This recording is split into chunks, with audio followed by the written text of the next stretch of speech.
Clara Sabine, bonsoir. Bonsoir. Vous vivez en Belgique et dans un livre qui vient de sortir, vous racontez comment et pourquoi votre fils s'est converti à l'islam. Vous racontez aussi votre démarche pour l'accepter, pour dominer votre peur. Comment l'avez-vous découvert? Par hasard?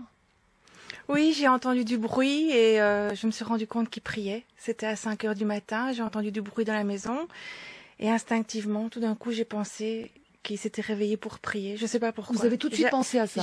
J'avais aucune idée avant. C'était l'instinct de ce moment-là et j'ai paniqué à ce moment-là. Donc vous êtes allé le voir? Ouais. Dans sa chambre? Ouais. Comment ça s'est passé?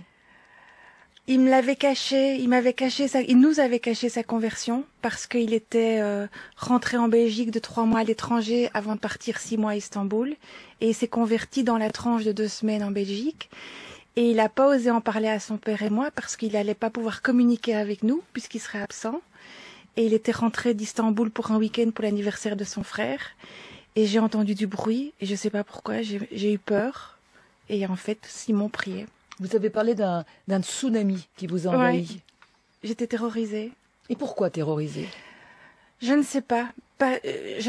J'avais peur de l'islam. C'est honteux, mais j'avais peur de l'islam. Je n'arrivais pas à rationaliser ce qui se passait. Mais j'aime profondément mon fils et je me suis dit, il faut que je comprenne ce qui se passe. Il faut que je comprenne ce qu'est l'islam et que j'apprenne à connaître les musulmans et comme ça j'aurai plus peur. Et c'est ça que j'ai fait. Et lorsque vous découvrez Simon dans sa chambre, est-ce que tout de suite il y a une conversation entre lui et vous sur le pourquoi? Pourquoi s'était-il converti? Est-ce que vous en parlez tout de suite ou est-ce qu'il a fallu du temps? Non, c'est pas qu'il a fallu du temps, mais j'étais vraiment sous le choc. Donc plutôt que de me parler pourquoi, il m'a plutôt expliqué qu'il n'en avait pas parlé avant parce qu'il avait peur de notre réaction, qu'il avait des copains convertis qui avaient été rejetés par leur famille. Et donc il a plutôt justifié à ce moment-là pourquoi il nous en avait pas parlé. Et il attendait d'être de retour à Istanbul pour prendre le temps d'en parler. Il avait raison, en fait. Mais c'est allé très vite. Vous dites en 2 semaines, il s'est converti. Non, il a fait tout un cheminement. Je crois vers ses 16 ans, ça a commencé. Il s'est converti, il devait avoir 18 ans et demi.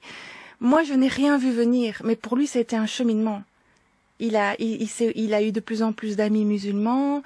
Il a été impressionné par leur évolution lors du Ramadan. Comment ses copains changeaient, comment ses copains évoluaient. Il s'est mis à lire l'Ancien Testament pour connaître sa religion, enfin les bases de sa religion, alors que ses copains parlaient du Coran. Il s'est dit, moi je connais même pas l'Ancien Testament. Et puis il a lu les évangiles et puis il s'est mis à lire le Coran. C'était un cheminement, mais duquel je n'étais pas au courant. Mais c'est un garçon qui était en quête de spiritualité. Alors vous dites aussi dans le livre, par exemple, que vous êtes croyante, peu pratiquante. Oui. Est-ce qu'il y a une tradition religieuse dans votre famille? Oui, et on est un peu en dehors des dogmes, mais on est très croyants. Donc on priait assis autour d'une bougie, mes fils et moi. Et souvent je leur dis, je prie pour toi mon chéri, quand il y en a un qui va pas bien, on prie pour l'autre, etc. Mais on restait un peu en dehors des institutions religieuses. Vous pensez que ça a pu avoir un impact aussi sur son cheminement?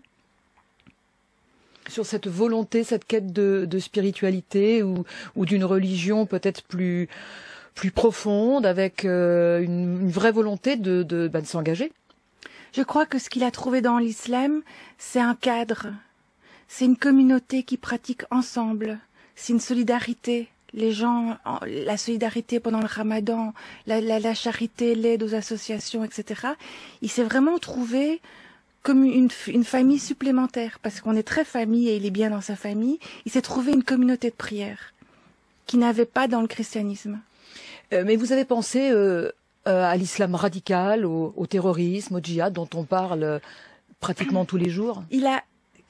Simon, la première chose qu'il m'a offert, c'est un livre sur l'islam et le terrorisme, pour bien me rassurer, pour me montrer qu'il n'y avait aucun lien. C'est la première chose que j'ai lue. Et vous l'avez cru? Ouais. Enfin, j'ai confiance en Simon aussi. Simon n'a rien d'un terroriste. Simon, il est plutôt le genre diplomate. Donc c'est pas. Je me suis dit, Simon va rassembler les gens. Il est pas dans le conflit, il est dans l'apaisement. Donc je n'ai jamais eu peur qu'il vienne un terroriste. Mais j'ai eu peur des rencontres qu'il pouvait faire. Est-ce que vous vous êtes un peu inquiété justement de sa vie en Turquie? Est-ce que vous vous en êtes voulu d'avoir accepté qu'il parte en Turquie? Non, jamais.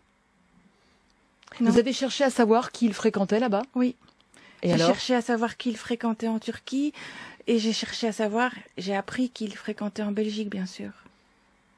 J'ai joué la confiance dans mon fils. Alors vous savez qu'en France, Clara Sabine, on parle beaucoup de ces deux jeunes Toulousains Oui.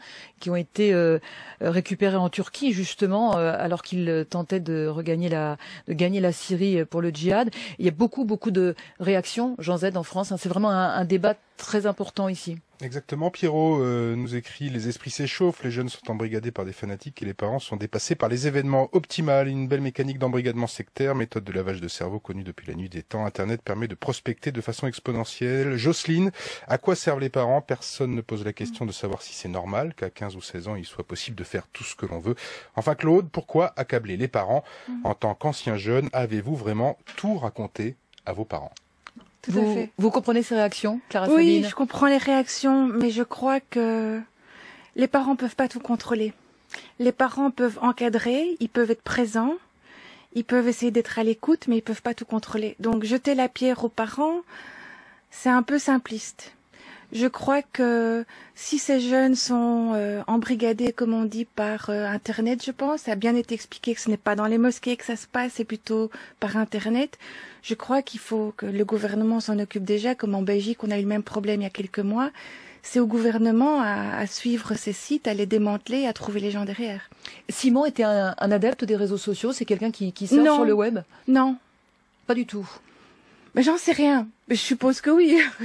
C'est pas un abruti qui utilise pas l'ordinateur, mais je ne sais pas. Mais vous êtes allé chercher, par exemple, vous avez essayé de, j'allais dire, de l'espionner en quelque sorte pour mieux comprendre. Jamais. Non, il n'y a pas eu besoin. Non, j'ai pas espionné Simon. J'ai discuté avec Simon. Il m'a expliqué son cheminement spirituel.